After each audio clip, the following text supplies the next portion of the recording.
Do you see what I'm seeing? What you're seeing? Hi, everybody. Welcome to Crowdfunding Countdown. We're going to take a look at every single board game campaign finishing up in the next week. It's episode 134 and the countdown to 2,000 campaigns. Will we hit that before June? Most definitely. That'll make 3 years, 2,000 campaigns. Huge milestones that don't really matter. What matter are the quality of the games, and we'll see if any of them are good enough quality to warrant a place on your shelves. But before we begin, I do want to give a huge shout out to my newest patron, Harrison. Thank you so much for jumping on board, supporting the channel. I know it wasn't because of me. I know it was because of Zach and his ISS Vanguard series. I get it. He's more charming than I am. But seriously, I'm supremely appreciative of people who make it possible for this channel to continue to run, and that's all of you. Everybody watching, subscribing, patrons, thank you. I recognize that this channel is filled with cheapskates like me. And so spending money can be a big deal, and supporting the channel is a big deal. And I just really want to recognize that as well. And speaking of supporting the channel, if you missed it last week, I'm so cute. I thought you were saying I'm so cute. Oh. So just to be clear, you were talking about Potato being so cute, not me being cute. Well, that's a horrible way to start off the week. With hard-hitting truths. That's what I have to live with. Into the AM sponsored last week, and then like a couple days after they gave me a code for like tracking whatever, specifically to their pants, because they wanted to push for their pants moving forward. And they're comfy pants. So just do me a favor and like go click the link that I'm going to include in the description, because it's a specific one for pants, and I want them to see a bunch of. You don't even have to buy anything. Just go check it out. Want them to be like, oh wow, Chris is really driving a lot of traffic. Maybe we'll give him some more pants. You want to do that? If you're not a patron, do that. That's how you can support the channel. But let's move on to the week. Let's get to it right now. Oh my goodness. I should have. How did this get there? Oh my god. No, really, I just wanted to show that they stole my idea. Say, you stole Chris's idea with his kicking, because only one person can kick in stretchy pants, and that's Chris George. I'm not a mender. It's true. Let's move on to the week, though. First off, we've got A Symphony in Shadow and Steam, an interactive steampunk murder mystery set in Victorian London. Let's check out what this one is. All right, so this is another just little murder mystery. I kind of like highlighting these. The hook of this one is that it's by an ASMR artist, Tinglesmith. Mr. Tingle coming to give you one of those little tingles. I also really like in the video, he shows you basically everything that you're going to get, and it's all just paper. And the benefit of that is that you can just get the digital book. You can get a digital copy of it, and if that turns your crank for $9, you can check it out. I think murder mysteries are fun. I think there's a market for them. I don't know how well done this one will be, but I have a feeling it might give you the tingles, because it's got an audio component to it. So, I don't know, check that out. The finish is tomorrow, April 23rd at 3:11. Let's move on to Millennium Blades. Again! Millennium Blades, the CCG simulator is back. Grab life by the blade with 4 expansions. It's almost like it's becoming its own CCG. Let's see what this is all about. I've heard about Millennium Blades. I've heard it spoken maybe positively, in a potential positive light. Oh, I feel so good. I fell asleep at my chair for 40 minutes, and it was lovely. I'm excited. I'm excited to give this the energy that it deserves. 2 people in libraries in a row? Oh, don't fail me now, campaigns.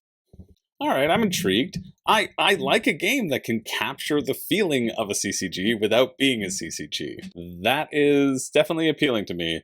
Level 99 Games, I was reminded by going through their history. They did Bullet most recently. They said, listen, we're not spending any money on advertising. We want our games to just be known to people. We're not going to spend the money on advertising. We're going to spend that on art. And I really like that concept as well. I like companies who are doing unique things, trying to put money into their pockets and into artists' pockets instead of other pockets filled with exploitation. 2 to 3 hours, 1 to 6 players, 2 to 5 in the base, 6-player rules and draw power. Solo and co-op and set rotation. Cool. Fantastic. So, wait, there should be something. Yeah, this reminds me of something. I can't remember. Devilish doors. Yeah, probably that one. I'm never gonna let you predict what I'm gonna say. It's never gonna happen. How to play, buy, sell, and trade high-value cards in a real-time marketplace. Disgusting, but I love that you can do it here and not with your real money. Even this is a concept makes me want to puke, but, you know, what can you do? 2, collect sets of cards to gain prestige. That seems like a lot of prestige.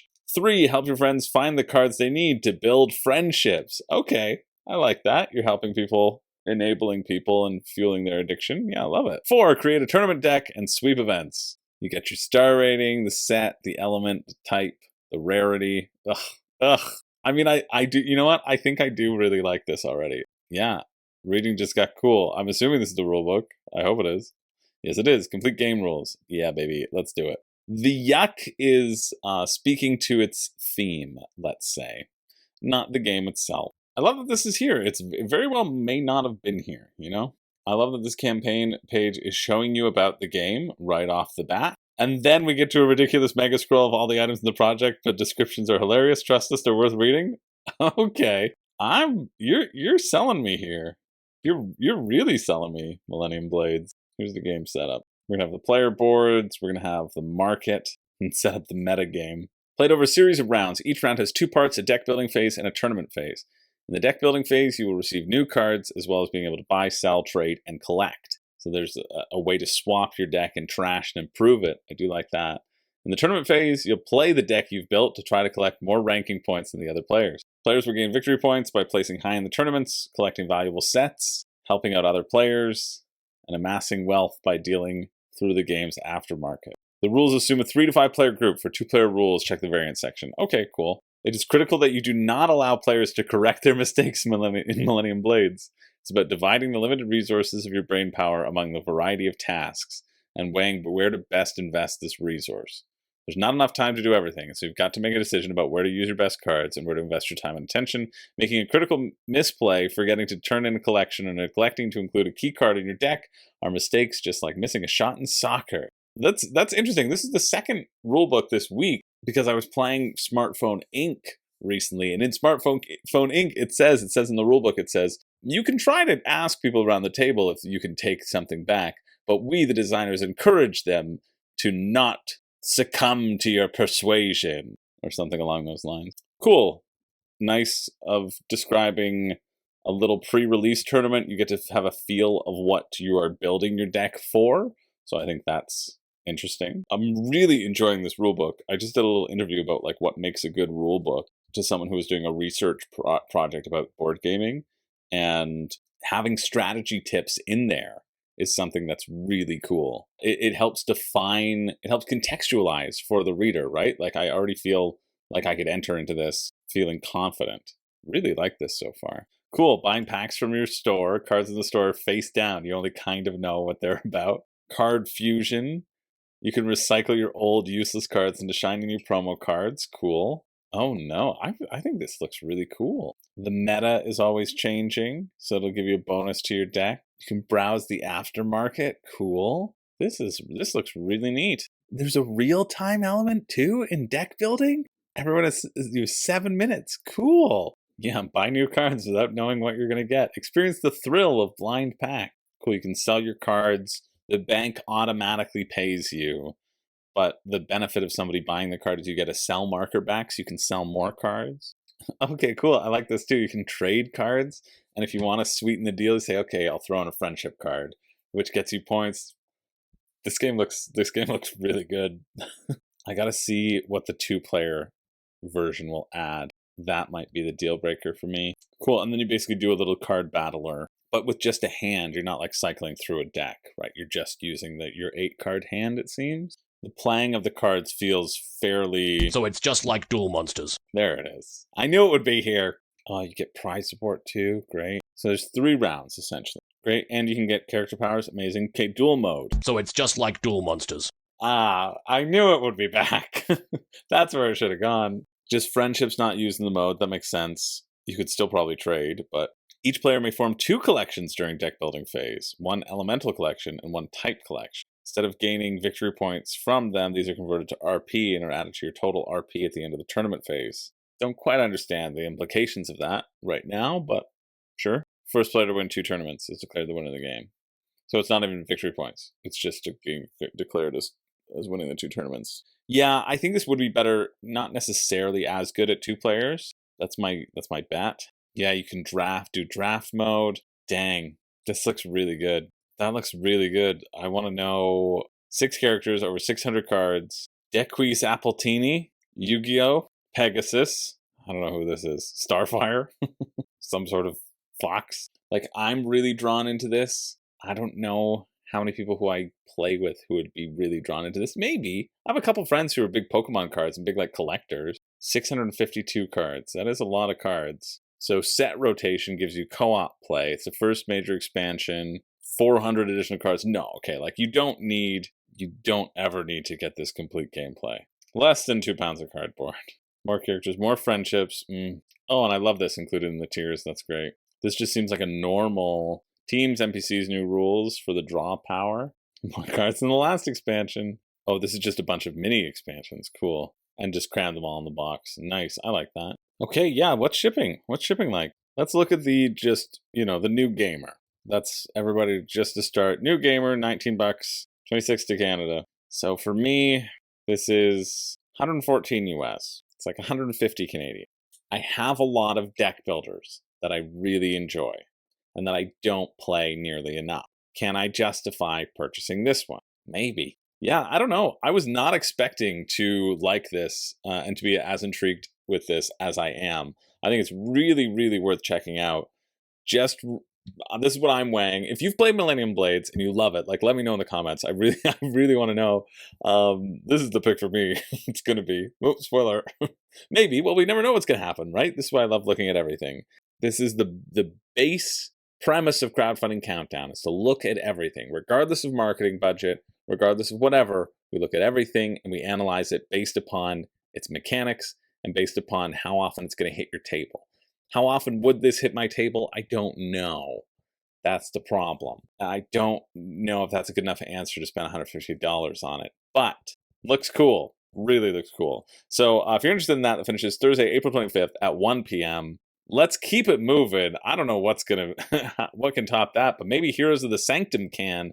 Lead a party of heroes through a demonic post-apocalyptic fantasy universe filled with unique quests, loot, and legendary weapons. Okay, yeah, this definitely seems like a solo game. This is a solo game for sure, but there is a multiplayer expansion which looks like it's just the solo game and people take turns playing the solo game, right? This is for sure a solo game with the multiplayer added on, but as a solo game, seems like a neat little tactical card game. That's what I would call it, a tactical card game, not a strategy card game, because it's a bit of a tower defense. You're going to allocate these 4 heroes out, and then they're going to be attacking different spots, and they can interact with different parts of the battlefield. And I like that concept. I like the concept of choosing what your party of 4 is. How are they dealing with the threats? I'm interested to see how they can support each other across battle lines in terms of swapping positions and whatever. But each hero has their own actions that they can take, and you can only take a certain number of actions as well. 24 pounds, 42 Canadian. Yeah, that's pretty good, actually. Well, we'll see what shipping is. Let's always see what shipping is. So it's really be 60 Canadian. Then I'll go, a little bit too much for me. Oh, sweet. Yeah, that's easy. Sign up for the newsletter. That's not a $1 pledge. Look at that. You can have a special thing that gets you on a mailing list. And then if your game's good enough, people will buy it. Choose from 11 thematic and diverse quests. Objectives include finding a relic, protecting helpless villagers, exploring underground dungeons. Then you're going to face threats. Regions are flipped up every turn. To update the narrative, this is basically how you're progressing through the land. Sweet. Love that you can flip your heroes over. That's always fun. You can get loot. Always fun. Upgrading yourself as you go along. Wish there was a rule. Oh, okay, cool. I like this section. Cool mechanism. Yes. So they're linked together. If one takes too much damage, you lose. It's just and it's just a way of tracking health. It's a solo game, so it's all of your health anyway. So not that interesting. I do like this, interacting with your environment. You're close to something. I do like that. That's coming up. It's the total number of actions you can take across all heroes. Attack, heal, defend. Cool. Red or 2 actions. 1 costs you 1. Assist. I'll move. Great. I like that. Any blue, so you can swap things around. That's all I wanted to really know. Yeah, I think this base edition looks quite neat. We're going to go to stretch goals if there are any. We're going to go to game booklets and rule sheets. Yes, right here. Don't know why that isn't near the how to play, but you want people to look at pretty pictures and not a Word document. I get it. It's wild to me that, I don't know when I started saying this, but in almost 2,000 campaigns, nobody, not a single campaign, has put a rule book at the very top as the first thing on the page. Not a one. It was wild to me that that happened. I kept on saying the first one to do it, I would just buy, but nobody wanted my money, I guess. Oh, Millennium Blades, why couldn't you have done that? Let's double check. Yeah, and then on the outside, those will be the threats that are attacking inward. Here is your little Sanctum. You're sharing the health pool. I mean, that's interesting swapping around. I want to see what moving does. Your movement. Heal, defend, increase your defense value. Scout, find a way through the current region. You have to scout a little and move up to go through the quests. That's a lot to move forward. So you're basically having to take this scout action every time, which may not be that fun, right? Because it's locked in, then any red or any blue, there's a wild action of what you can take, but you're confined to the actions on your player board. Attacking just adds damage. There's no like roll to resolve. It just does the job. 2 heroes to swap their position as long as neither of the two are stunned. Great. So there's a way to move around. Great. Yeah, I think if you're a solo person who likes solo games, and you like this theme, this seems all right to me. Yeah, Canadian, 20 bucks, 62, maybe 70. Probably a bit too much for me. If you're in the UK, 31 pounds. If you're in the US, be about 52 Canadian, 54 Canadian, so 40 bucks US. That might not be too bad. Yeah, a pretty good go for a first time around. First time creator, I think it said. Yeah, Fire Tap Games. I think it looks kind of neat. A nice little tower defense game, fun theme.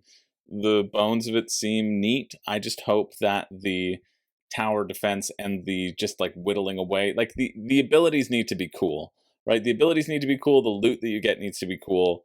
And I can see the potential of that happening here for sure. If you're interested in that, it finishes Thursday, April 25th at 12:57 p.m. Let's move along to Nerthania.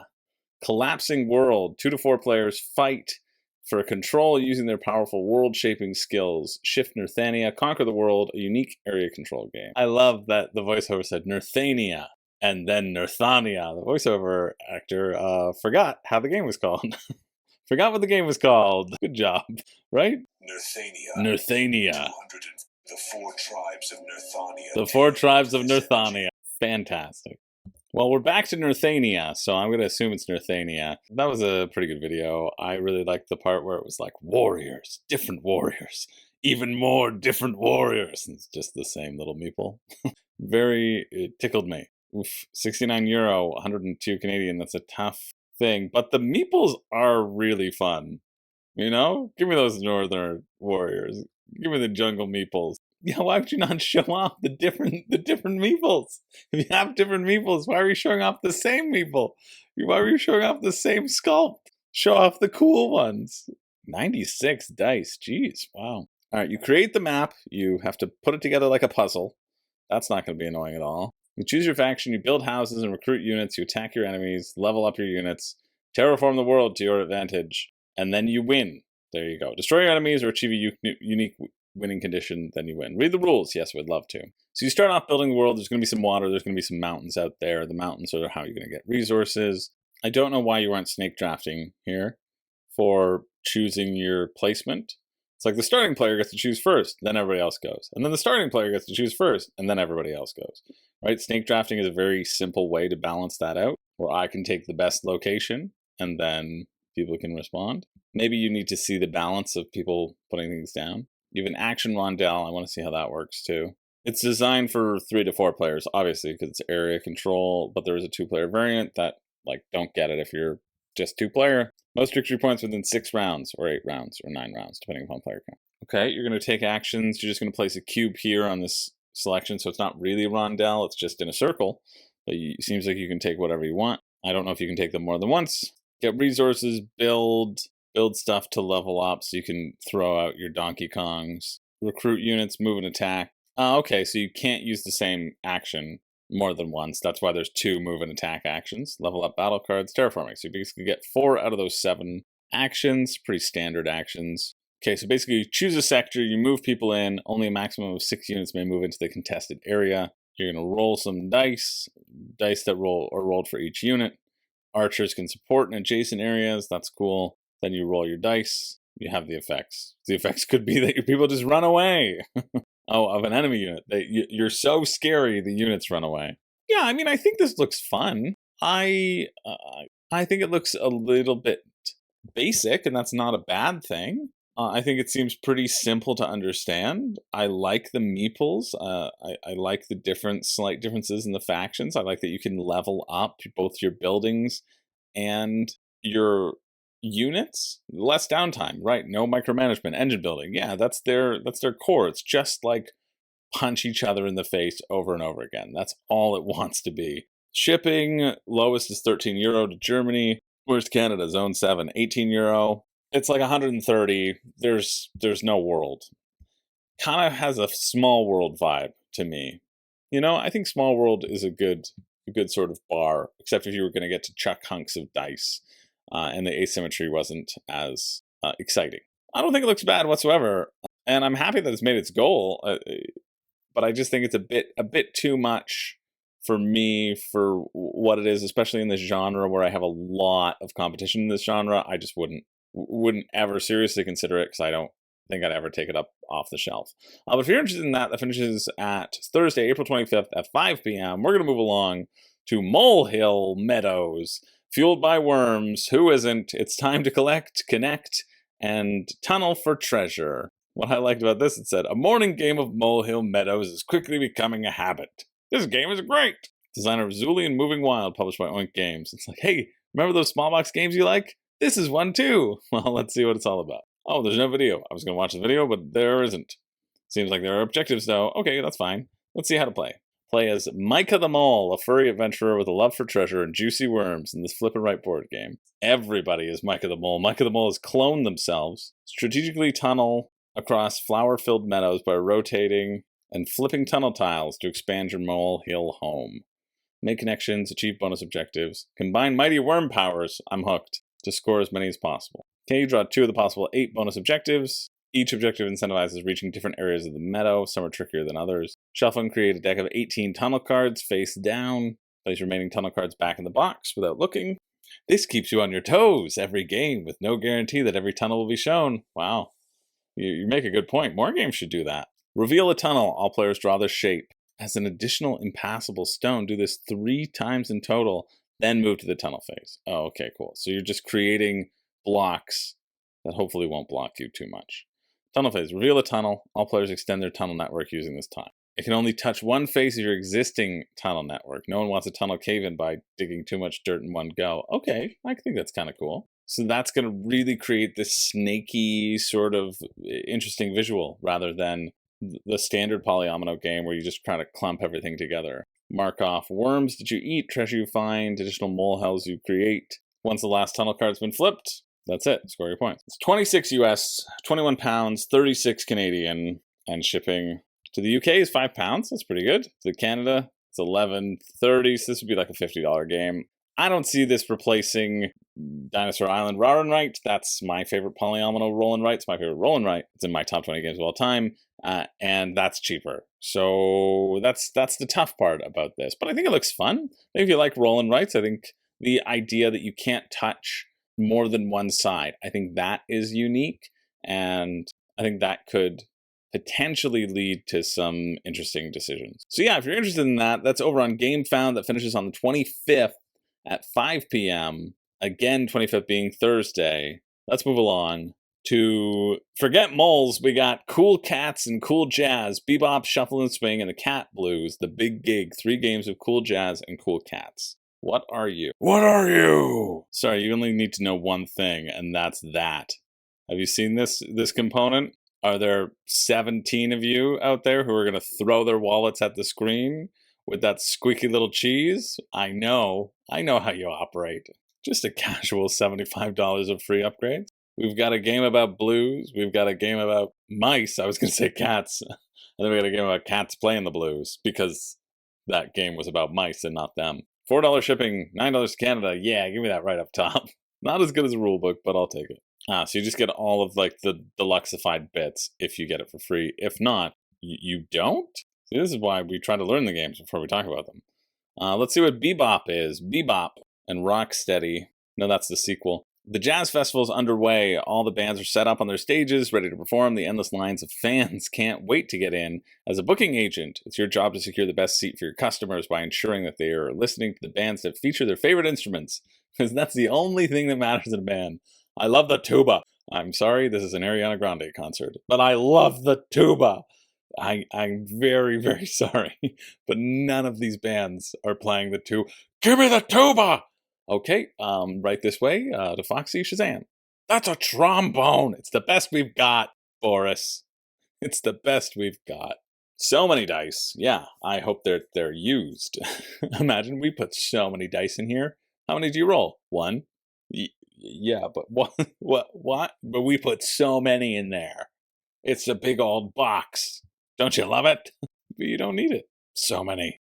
All right, here's how to play. You can claim seats. You can book seats, place dice next to matching bands. Okay, because you know that you want to see that thing. Surround stages, perform, and award points. Earn points for the majority in families, so if you're the most of a specific color. Check out the rulebook. Yeah, give it to me. This is turning out to be a pretty good week. Only 12 pages, too. Look at that. Okay, so there's normal seats, VIP seats, and stages. You can cut off the section of the board, depending upon the player count. So the color of the dice represents the family or friend group. You're part of the family now. How many boards do you have? A couple boards, right? One double-sided game board. Okay. And I think there's a couple bonus boards as exclusives. On your turn, you have to claim a seat or book a seat. Claim a seat, you place a spot, you take a spot on the board. You can only have 3 open seats at any given time. After claiming a seat, you can re-roll one of your dice. How did you get dice? There was a draft of dice. Each player then draws and rolls 3 dice from the bag. Great. And then there's a queue, and so then you replace it. Or you can book a seat, you place one of your dice. Cool. Okay, this is very simple. Let me not mutter through it. Let me give you an actual valuable explanation. You can claim a seat or you can book a seat. Easy, right? Claim a seat, you put your tile down, and then you get to re-roll one of your dice. I think that's a key component because you can try to get that one symbol of a specific color.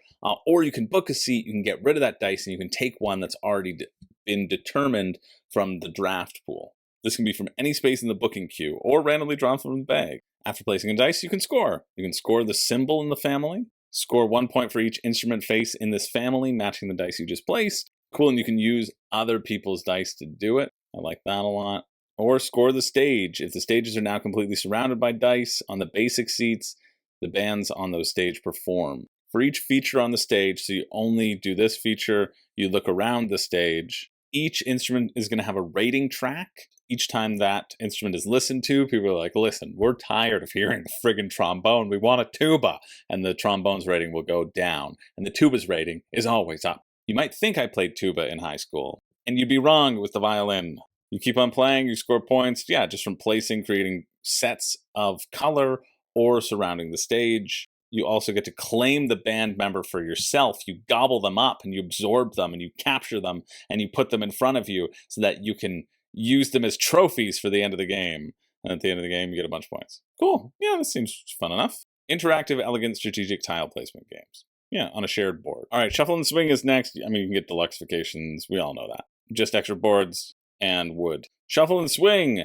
Oh, one's called Shuffle and one's called Swing. Get out of here. I heard a story, a beautiful story of a man named Alan who met the love of his life at a hoedown and then never saw her again. It was heartbreaking. That's what this reminds me of. Shout out to Alan and Charlotte.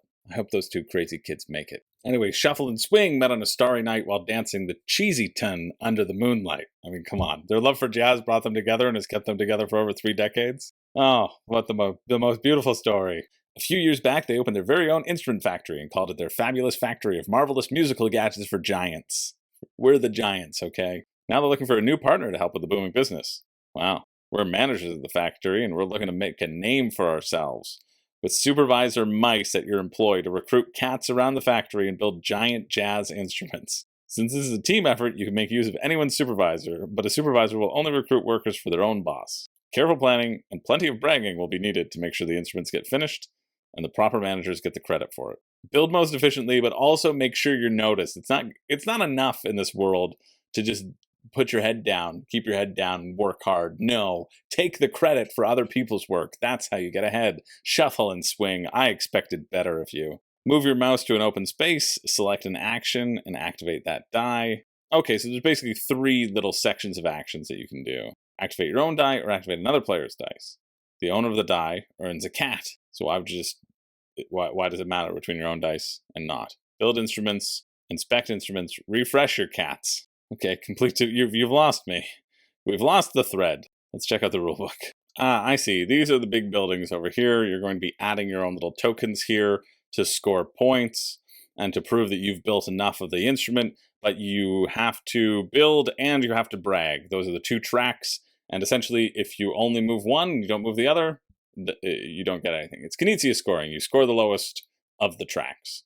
You have 2 tracks per instrument, and you have to balance that out. You also are going to have this little sideboard, and that deals with your workers. You have exhausted workers and workers who are ready. You're bossing around these cats like the mouse baron that you are. I mean, that deserves bragging rights just in general. There are only 3 ways to score points in the game. Inspector scoring, instrument objective scoring, and then also the brag track scoring occurs at the end, which we talked about. Scoring the instrument is when you cover certain things in the instrument, and then inspector scoring, I guess we'll figure it out. Here's your turn structure. You're going to move your little mouse pawn. You're going to select a die and distribute the reward. You're going to take the action. You're going to move the die and tick it up. So there are 3 little rondelles. There are 3 little rondelles that exist outside of each instrument. And in these rondelles, you're going to have the actions on the outside of them, I think. You see these hammers? I assume that's building.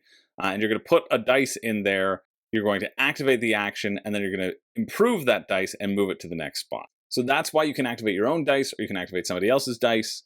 You have those continuous rondelles, and once a rondelle has 3 dice in it, that's all that can be there. Okay. The actions are build, refresh, and inspect. There we go. So refresh is the little sleepy pillow. That probably refreshes all of your people. And the number of pips on the dice indicate how often you can do this thing. All right. Or instead of taking the action in the dice slice, you can simply brag, and then you just move up. So yeah, construct. You got to use your workers to do it. Inspect. Each location has an inspector mouse roaming around. The players try to manipulate the inspector to walk by and notice their contributions. I hate this theme. Please, notice me! No, you just work hard. Well, maybe that's why I don't do well on YouTube. Subscribe! Down below! Down below in the down right there! Subscribe! There's the button! Okay. Was that good bragging? That was good bragging. I just brag without thinking. That's how you do it. This action allows you to brag about your progress on the various instruments. Picking up your supervisors in the break room. Sorry, the main way to brag is from picking up your supervisors in the break room, which gives you 2 brag actions. If your supervisor is bumped off a break room, then you get 1 brag action. So there are resting spots for the dice as well. I don't know. This one doesn't really draw me in that much. I kind of hate that I've spent so much time reading it, honestly. It just seems okay. I'm not a huge Rondell fan, though, to be fair, so I'm obviously not going to like it that much. I do like this sexy setup where the cutouts, like each of the rondelles is variable, that you can just, it's modular rather, so you can do that. And that's where you can get your squeaky cheese. So there you go. And then finally with Cat Blues, the big gig, it's just a little card game. Bid for the hottest blues band and book your big gig as you compete for the most mouse tips. Cat Blues, the big gig, is an evolved edition of Reiner Knizia's card game, Cat Blues, also known as Katsunyama Blues. Second title in Bitewing's game's Crown Jewel selection line, the first being Zoo Vedas. Well, that one did well. And they're like, it was changed, but we swear it was changed by Reiner Knizia. It's okay. He changed it. It's better this way. All right, it just seems like not necessarily a bidding, more like a trick-taking game. You know, you're playing cards. You can either bid with different values or equal values, but more cards beats less. So you want to get runs. Oh, except you're bidding. You don't have to bid with runs. Interesting. And then you want to meld your cards. I assume you want to collect sets to turn them into points, and that's how you win. And probably the trade-off here is that you lose the cards that you meld into sets. That would be my guess. Oh, a player who wins the bid receives the turned up cards. So there's a lot of cards that get turned up. I'm just going to bid for them all every time. Yeah, so you're going to use the cards in your hand to meld, and the cards that you bid, you have to throw in the discard pile. So you don't want to bid everything, but you still want to bid a lot. And there's that flow. I would just bid everything all the time. Just bid it all every single time and just replenish my hand, bid it again. Replenish my hand, bid it again. What's to stop me? And then there are jokers that you keep track of if you use the most. Yeah, this one seems fine. This one's 19, right? 19, 27 Canadian. Shipping, 1-2 bundle games, $4 for shipping. Yeah, that's pretty good. That's definitely subsidized. $9 for Canada, also good. But are the 3 games worth it? No. I mean, no. I'm not really that interested in Shuffle and Swing. I could be interested in Bebop. I think the tile-laying is a bit more interesting. And I like a good trick-taking-esque game, and that's essentially what this is, except you're not taking the tricks, you're taking the flicks. The mix? The squicks? Who can tell? Clearly my nap's worn off. Anyway, that's enough of that. You can make up your own mind. I don't have to make it up for you. That finishes Thursday, April 25th at 11:30 p.m. If all 3 of those games looked exciting to you, then getting it now for sure would be a great choice, because you do get all those fun deluxeifications, which are normally stretch goals for just backing on Kickstarter. But you don't get them unless you get all 3. All right, we'll talk about this one briefly. I was thinking about skipping it. I don't think it looks that good, but 100 people want it, so that should tell you that it probably isn't. It's a little tableau building card game. It's like a little gateway game. It kind of reminds me of Machi Koro. I think that's why I'm kind of pushing back against it. I didn't really enjoy Machi Koro. You're going to be building this tableau. You're going to roll these 2 dice, and you're going to get resources depending upon what you roll.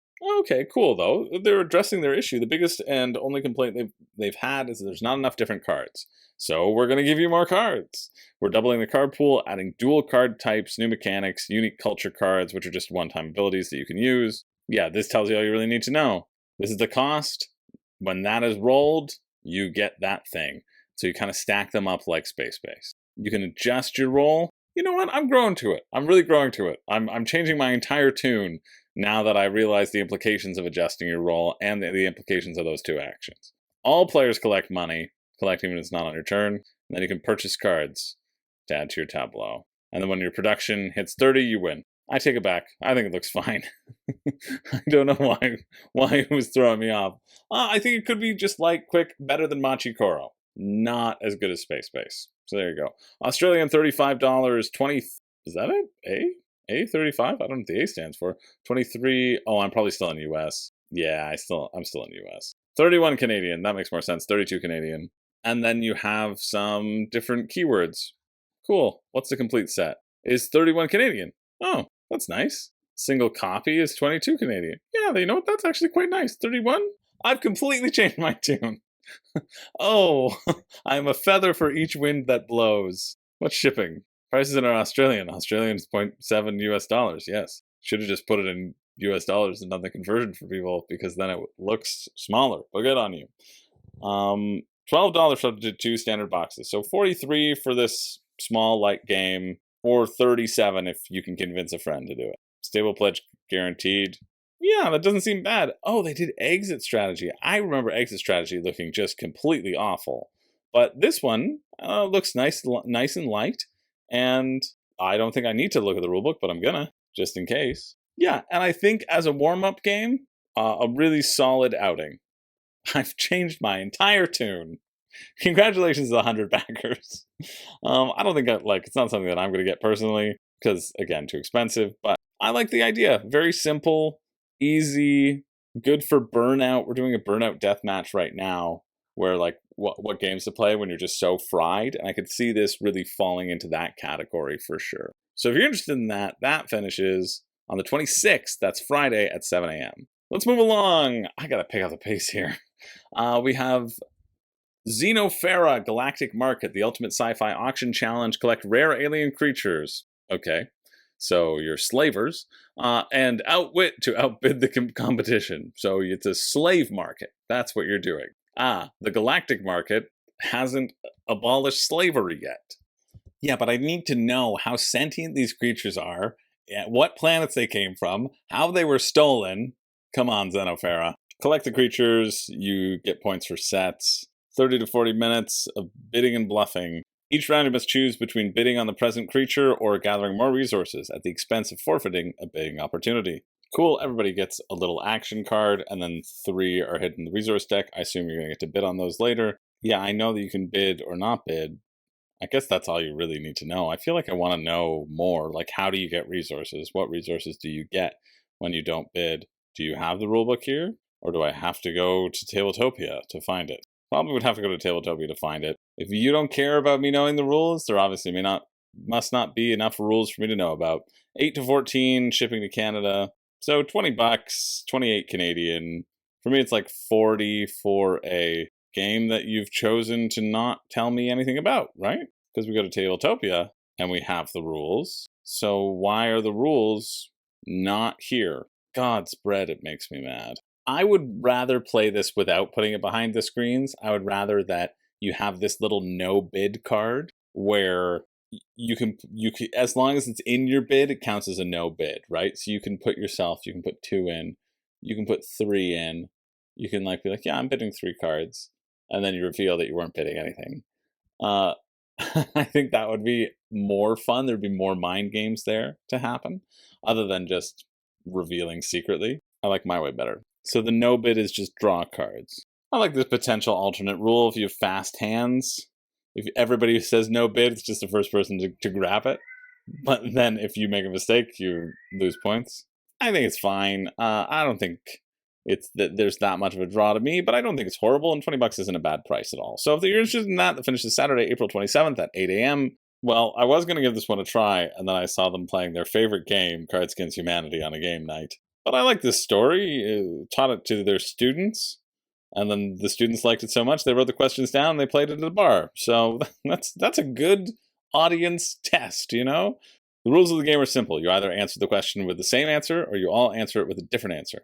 Same answers score 3 or 4 points, whilst different answers just score 1 point. The only problem is you don't know what your teammates will answer, and providing an answer that is neither all the same nor all different is also a possibility, right? Name a yellow fruit. Banana, banana, banana, boom. Banana, pineapple, banana. So you kind of have to suss out your group. It's like just one with a little bit of a twist. Name a yellow fruit. Rocket, pig, car. -1 point, because it's purposefully the wrong answer. Oh, the first team to 31 points is the winning team. Then you get some drinks in, you play round 2. Well, there you go. €39, though, is not a thing when you could do this yourself. Of course, there's an 18 plus version. Oh, the price already includes shipping, though. So 58 includes the shipping, but there are no hidden shipping costs. I mean, there should be. There just should be. So people won't be happy about subsidizing somebody else's shipping because nobody likes to do that. Because people get mad about that sort of thing. I like it as a team game. I think it's a neat concept. I think it's also way too expensive. But if you're interested in that, it finishes Sunday, April 28th at 5:59 p.m. Let's keep it moving. 5 left. We have Solace, or Solace if you're nasty. Solace is a mission-based 1 to 5 co-op sci-fi game set in a world of immortals in which players are agents of a futuristic SWAT. Well, there you go. Okay, that doesn't really tell me anything about the game, but I like the world. The world is that everyone is immortal. 99% of people are immortal, and you can control machines. So you got to break into places because you are got to stop the war. I don't know. Everybody's rioting because now that we're immortal, we're all unhappy. It's the first time humanity's been unhappy. They finally found something to complain about because they hit immortality and they realized they could, complain. It's a cooperative game. You choose your actions as a team, dividing tasks, saving hostages to reach a goal. Each floor of the building has enemies to either fight or evade, hostages to save, and rooms to discover. So you're going to be flipping up cards. You don't know what to expect. You have to react to those things. Once the alarm sounds, you got to get out. Or you can fight these big old mechs, which you can't control, even though you could control machines. It's a little campaign game that's divided into branches. I like that idea. And then you can play it standalone as well. But you can upgrade your team. And you can download the print and play. Sweet. Way to go. And then €29 for the main thing? Yeah, I guess if it's all card-based, I like that price a lot. And a short rulebook, too, it seems, if it will load. So you're going to prepare the palace. The palace is 5 decks representing the different floors of the building. Okay, so you're traveling up. Now my perspective is right. You're in this high building that's 5 floors. Got it. So it's going to get harder as you move up. 4 phases: planning, agents have actions, then reactions from the deck, then the final phase. Oh, cool. So you have multi-use cards. You're deciding which side to play them. I like that. That's how you choose. It's card-based, and you choose based multi-use. Then you choose which agent will act first. You can move between floors. You can hit, electric hit, and whelp. So you're punching them. So you're just going to jump around, moving between floors, punching people, probably trying to match up symbols. Let's see. To do this, one or more agents play the icons represented in the enemy's resistance area. Yeah, so you're matching symbols. And then if you don't deal with them, they'll carry out their action. Yeah, it seems simple enough. I think the upgrading of the campaign is going to be the draw here. You just got to search through, make sure you find all the hostages, deal with the symbols that come up. It's not bad.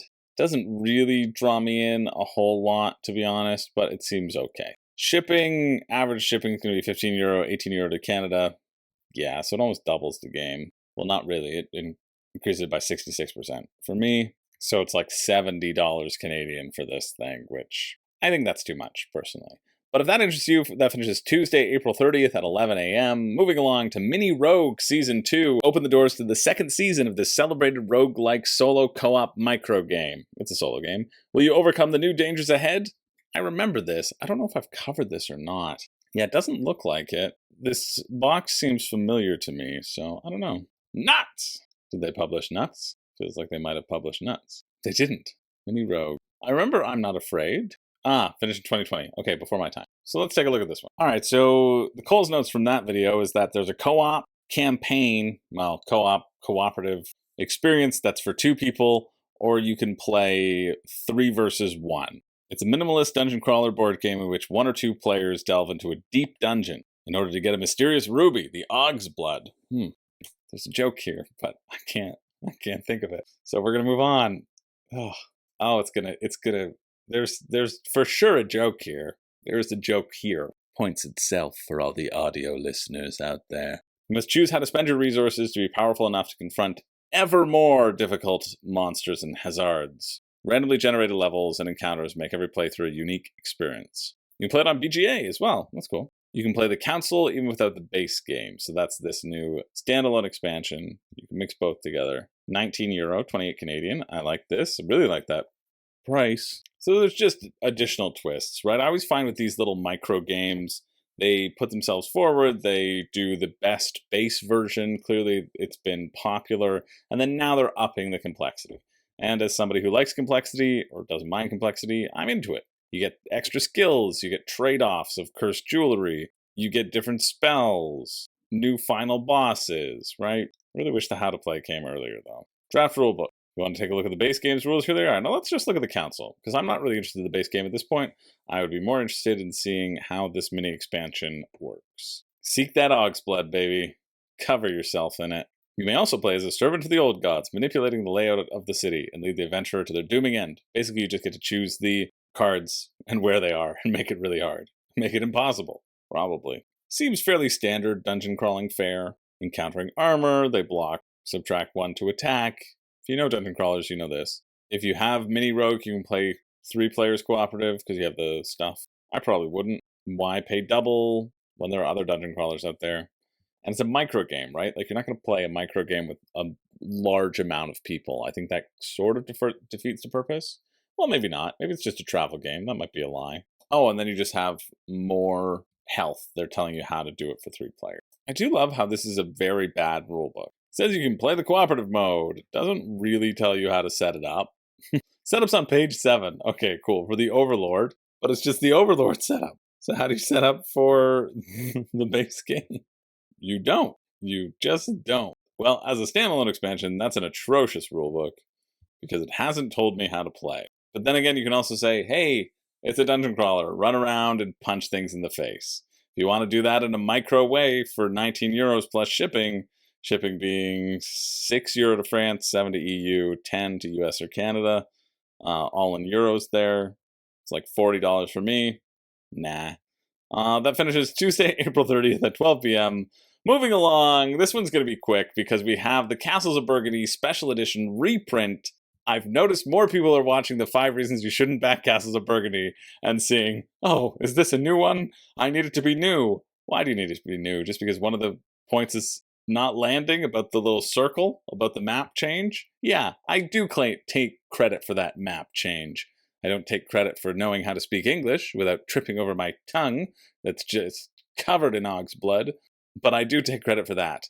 This is your last chance to get the Game Found Edition, unless you're at a board game convention, play it once, look it up at 401 Games, and leave the board game convention to drive an hour and a half because you're so stricken with the desire to get all the beautiful little pieces because you can't appreciate just a very standard anniversary edition. Not specifically shouting out any people in particular. That certainly didn't happen to me at a convention that I went to recently. I think here's the crux of it. The core gameplay was already there. Castles of Burgundy is a good game. Castles of Burgundy is in the World Series of Board Gaming. The winner of Castles of Burgundy, Angela Tao, won the entire WSBG. It's super cool. Makes me super stoked. And I'm even growing on the castles being added. But the fact that they're trying to push you on all these castles being added to the box, the fact that they give you this big old selection of look at all these expansions ever created. In no world would any of the expansions have ever existed in one of those boxes ever. They just want to show you that there were a bunch of expansions. Some of the expansions are like 2 tiles. 2 tiny little hexagons. You're not putting those into a giant box. Now are you, Awakened Realms? No, you're doing that to show, ooh, look at all the value you're getting. You're not getting... The main difference between getting this and getting the Anniversary Edition of Castles of Burgundy is if you want to play the same map. That's the difference. Because this edition that I have right here is an edition that you can get. Apparently people were saying, I can't find it anywhere. Awakened Realms has flooded the market and they've taken all of these off the shelves. I don't know the validity of that statement or not, but hopefully it's not that. You can get this thing, it was like 50 bucks Canadian instead of 165 US, you know? And it contains pretty much everything except for the Vineyards expansion, which I've never played, so it must be horrible, right? But the difference between that version and this version is that they're giving you 4 copies of every board. And so it is nice to be able to play the same board, but it's absolutely not necessary. So that's the main difference for me. It is not worth paying double for that privilege. In fact, you could just buy 2 versions of the Anniversary Edition and you're almost there. That's pretty much all I have to say about that one. It's a very fun game. Lots of people who love it will enjoy this edition. I'm excited to yell at Awakened Realms about Puerto Rico, but hopefully they've fixed the production issues that the 1897 had. I think it's pointless. I think it's silly, and I think you should rewatch the 5 Reasons You Shouldn't Back. That finishes April 30th at 2 p.m. All right, next up, we've got Dice of Steam. Roll the dice, lay the tracks, and invest in train companies in this captivating roll and write, print and play strategy board game. I don't know if this is going to be any good, but we look at everything, so we got to do it. Embark on a riveting journey. Get it? Do you get it? Do you get it? Because you travel on journeys on a train. That's why. Become a railroad investor. Build your fortune during the railroad development boom. At the turn of the 20th century, many railroad companies are fighting to expand their tracks and stock values. Okay, this has potential. Influence stock values, try to predict which companies will be worth the most, and invest in their shares. Beginning the game, each player gains 4 shares. Player rolls 2 dice. Which dice will be development dice? Which dice will be an investment dice? Development die indicates which companies that may be developed by a player, and investment die determines which shares a player may purchase or trade. So development helps you expand the trains. You're choosing, basically there's just terrain, and expanding into more difficult terrain costs you more development points. That's simple to understand. Each time you build a network, you cross out stuff and the shares will get larger. So you see that it's 2, 3, 4, 5, right? So because they've laid down 4 tracks, the cost is currently 1. And then when you go over here, it'll probably get to 2, that sort of thing. Cool. And then you can also buy a share from one of the companies. Game lasts until there are 3 company tracks filled up. I'm confused as to if you're all playing on the same board or a different board. I think you're playing on your own board because it said everybody prints out their own board. So I guess it's when one person hits that end game condition that you end. Honestly, this is one of the most robust, potentially robust games, print and plays that I've seen for only €3. That's pretty good. So if you like print and play, check this one out. This looks better than some of the ones that are printed games that are happening this week. That finishes Tuesday, April 30th at 8 p.m. And finally, we have Tiny Epic Game of Thrones. A 1 to 5 asterisk player 60. Compete for the Iron Throne or cooperate against the Night King. Limited action dice selection, multi-use cards, and minis, all in a teeny tiny Jon Snow-sized box. Spoiler alert! Oh, this looks like it might be the best Tiny Epic game that I have seen. What are the normal... Are we paying the IP tax? Yeah, Tiny Epic, they're usually $25, right? And then this one is $40. So, is it worth that uptick? I don't know. I mean, this exists. This 40 just exists so that you get the 45. I'm very disappointed. I thought, like all the other Tinies, it would be a smaller price. Why would I pay like $80 for this? No. 50, you could maybe convince me. And then you can play up to 5 players with the Ice and Fire expansion. Yeah, like that's the thing to get. Obviously, there's no world in which anyone should be getting the deluxe when only $5 more gets you 2 additional factions and something else. Oh, and then looky, gameplay all in. Both of these are fake in order to push you towards the gameplay all in for $50. I don't think I'd go for the hero minis though. Although with the hero minis you do get additional characters. So yeah, if you're in, you're in. I see why this is 7,816 backers compared to 52. It's a bit disappointing to me that it's like the same price as the big Game of Thrones board game, you know? But the whole point of the Tiny is that it's supposed to be cheaper. 7 playable houses, though. Lannister, Stark, Tully, Baratheon, Tyrell, Greyjoy, Martell, Pedro Martell. Anyway, let's talk about the game. Let's talk about the actions itself. I like this. It's got the follow mechanic, right? Obviously, I'm going to enjoy it because that's one of my favorite mechanics. You roll dice to determine your actions each turn, but whatever dice you choose, everybody gets to do that thing, and then you also get your choice of actions so that only you can take a specific thing. However, those things are limited. You see the boards getting filled up with the dice, and I'm really intrigued by that idea. And then it's just an area control game, right? You recruit, you move, or you sail, so you can sail around, very similar to the Game of Thrones board game. It's the same map of Westeros. Whisper lets you play a card. Cool. Plot is you form alliances with non-player houses, crucial for achieving victory. Oh, and the event is when you also play cards, because the cards are multi-use. Yeah, multi-use cards, a nice action selection system.